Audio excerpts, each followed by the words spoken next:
Hi there, this is Dr. C. Sonia, Department of Chemistry, SNS College of Technology. Today we are going to see about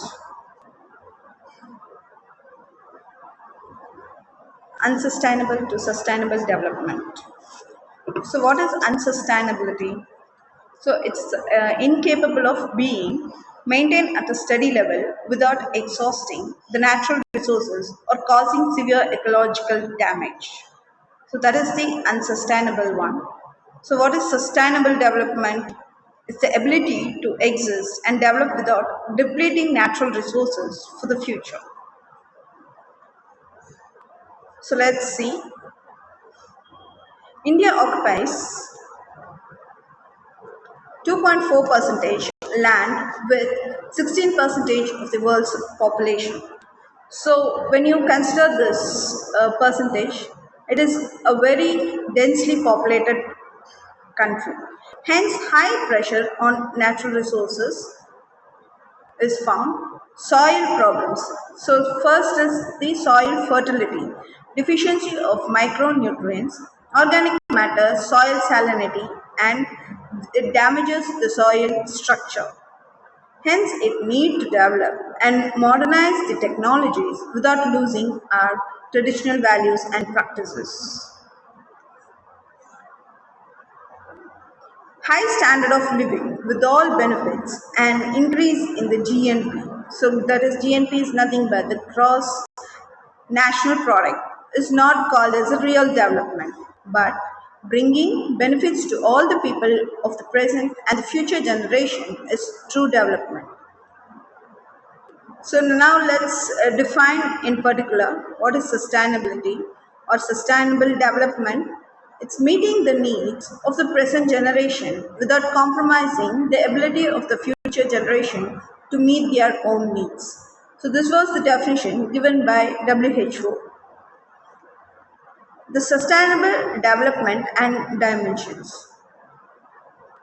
So these are the few things we have to consider. That is use of the natural resources with high degree of reusability, which is very important. Minimum wastage of the materials that we use, least generation of the toxic products, and maximum productivity is the aim. There was the World Summit conducted, and the agenda was introduced in 1992 UN Conference on Environment and Development UNCED called the Earth Summit at Brazil. So according to this agenda, it proposes a global program of action on sustainable development in social, economical and environmental context for the 21st century. So we'll see what are the aim of the sustainable development. The first one is the intergenerational equity. So to hand over a safe, healthy and resourceful environment to our future generation. This is the intergenerational equity. And intragenerational equity, technological development of rich countries should support the economic growth of the poor countries and help in narrowing the wealth gap and lead to sustainability. That will constitute the intra-generational equity.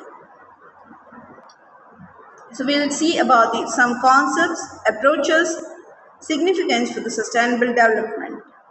So it is important to develop appropriate technology which can be adaptable, eco-friendlier with local labor and minimum waste. And the 3R, that is the reduce, reuse, recycle approach should be there in all the activities. Then comes providing environmental education and awareness to the public is an important one. Consumption of renewable sources, that is rate of consumption should be greater than the regeneration.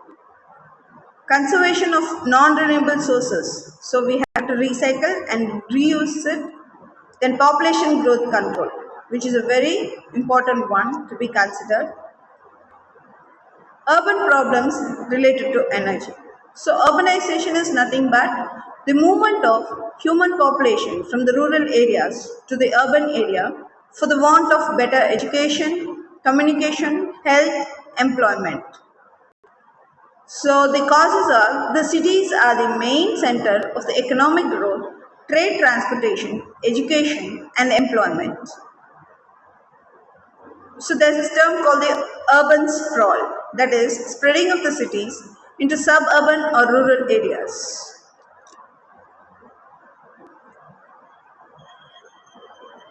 Next comes the energy demanding activities. Usually it appears in the developing countries, urban uncontrollable and unplanned growth because of increase in standards of living. Urban people uses large energy, materials and produces lot of waste.